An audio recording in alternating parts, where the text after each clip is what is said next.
نحمده ونصلي على رسوله الكريم اما بعد فاعوذ بالله من الشیطان الرجیم بسم اللہ الرحمن الرحیم۔ معزز سامعین، جیسا کہ آپ بخوبی جانتے ہیں کہ اسلام کے 5 ارکان ہیں، اس میں سے ایک زکوٰۃ بھی ہے۔ نماز کے بعد قرآن مجید میں سب سے زیادہ ذکر زکوٰۃ کا آیا ہے۔ اس سے معلوم ہوتا ہے زکوٰۃ ایک اہم فریضہ ہے۔ تو اب ہم دیکھیں گے زکوٰۃ کس پر فرض ہے اور کن لوگوں کو دینا چاہیے۔ معزز سامعین، مسلمانوں کا جو معاشرہ ہے وہ 2 قسم پر ہے۔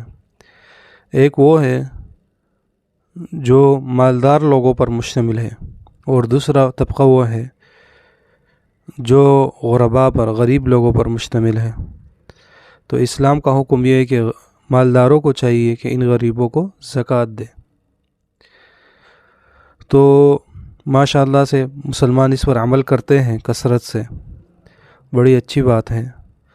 لیکن میں آج آپ کو ایک اہم بات کی طرف توجہ دلانا چاہتا ہوں۔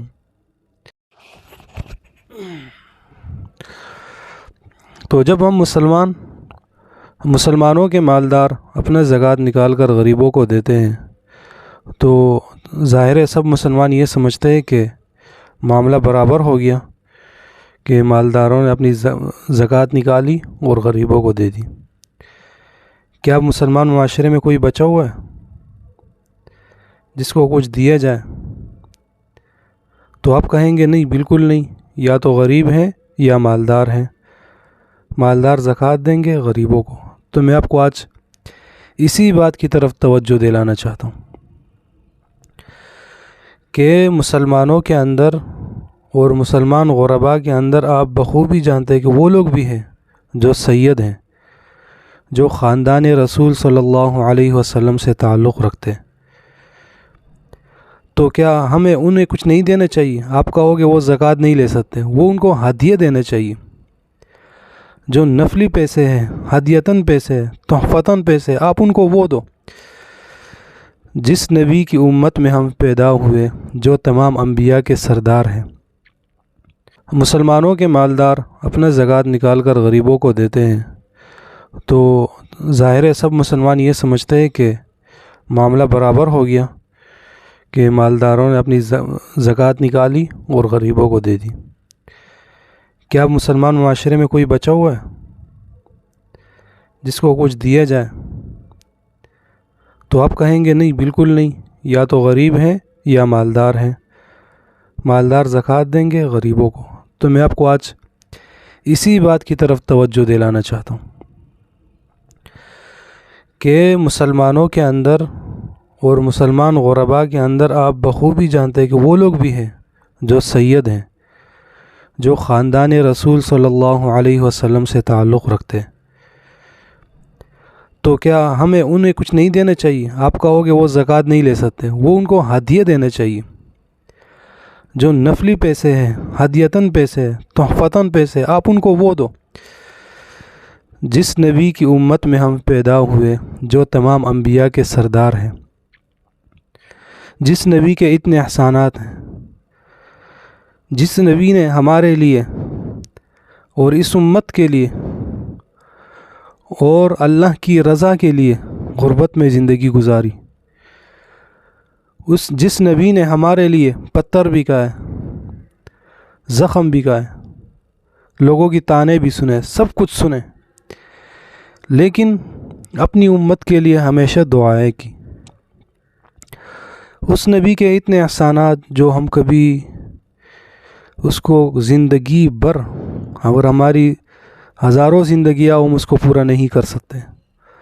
اس نبی کے خاندان کے ساتھ ہمارا رویہ کیا ہے؟ کیا اس خاندان میں کوئی غریب نہیں ہو سکتا؟ اگر غریب ہے تو وہ کیا کرے گا؟ تو اس معاشرے میں لازماً وہ مجبور ہو کر زکوٰۃ لے گا۔ کیوں؟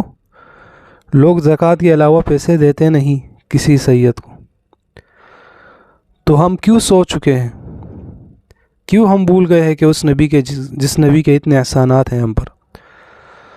تو میری تمام مسلمانوں سے گزارش ہے کہ وہ ضرور ان لوگوں کو دے کہ جو سید ہیں اور غریب ہیں۔ پہلے دے کہ کوئی غریب ہے اور وہ آپ سے زکوٰۃ نہیں لیتا اور کہتا ہے کہ میں سید ہوں، تو یہ معلوم ہو گیا کہ یہ بندہ سچا ہے، لہٰذا اس کو آپ کو زکوٰۃ دینا چاہیے۔ یہ بڑی خرابی ہے جو ہمارے اندر پائی جاتی ہے، یہ بڑی ہم ایک زیادتی کر رہے ہیں۔ جتنے بھی مسالک کے علماء ہیں انہیں چاہیے کہ منبر پر اس بات کو موضوع بنا کر کرنی چاہیے، کیونکہ ہمارا موضوع ہوتا ہے زکوٰۃ۔ زکوٰۃ کس کو نہیں دے سکتے؟ اور کافر اور سید کو نہیں دے سکتے، یعنی کہ اس طرح اس بات کو ضمن میں لا کر ختم کر دیا جاتا،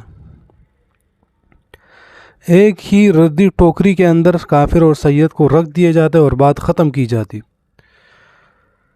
وہی اگر آپ کہتے ہو ان کو زکوٰۃ نہیں دیتے، وہ قدر احترام کے مستحق ہے، تو وہ بھی تمہارے ان کو اللہ تعالیٰ نے قدر و عزت پہلے ہی دے دی ہے۔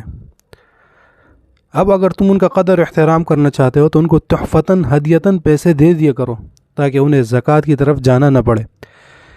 علماء کو چاہیے کہ اس بات کو باقاعدہ موضوع بنائیں۔ مجھے معلوم ہے کہ کہیں پر بھی اس بات کو باقاعدہ کبھی موضوع بنا کر بیان نہیں کیا جاتا، جو بہت بڑی کمی ہے۔ اس لیے میری تمام علماء کرام، تمام مسالک کے علماء کرام سے گزارش ہے کہ اپنی منبر پر اس موضوع پر بات کریں اور امتی ہونے کا، آپ صلی اللہ علیہ وسلم کے امتی ہونے کا حق ادا کریں۔ اور تمام عوام سے میری گزارش ہے کہ اپنی ہدیتاً اور تحفتاً جو پیسے ہوتے ہیں آپ کے پاس، ان میں ان سید لوگوں کو دے جو غریب ہیں، جو زکوٰۃ نہیں لے سکتے۔ اسلامی سلطنتوں کے اندر جو سید ہوتے تھے ان کے لیے باقاعدہ وظیفہ مقرر کر دیا جاتا تھا، لیکن آج ہماری کوتاہیوں کی وجہ سے، ہماری کمیوں کی وجہ سے وہ زکوٰۃ لینے پہ مجبور ہو جاتے ہیں۔ کیوں؟ کیا کریں؟ کسی کے سامنے تو ہاتھ پھیلا نہیں سکتے۔ تو اس لیے میری تمام مسلمانوں سے گزارش ہے کہ اس بات کو نظر انداز نہ کریں، اس بات پر توجہ کریں اور اپنی اس کمی کو ختم کریں۔ اللہ تعالی ہم سب کو عمل کرنے کی توفیق عطا فرمائے۔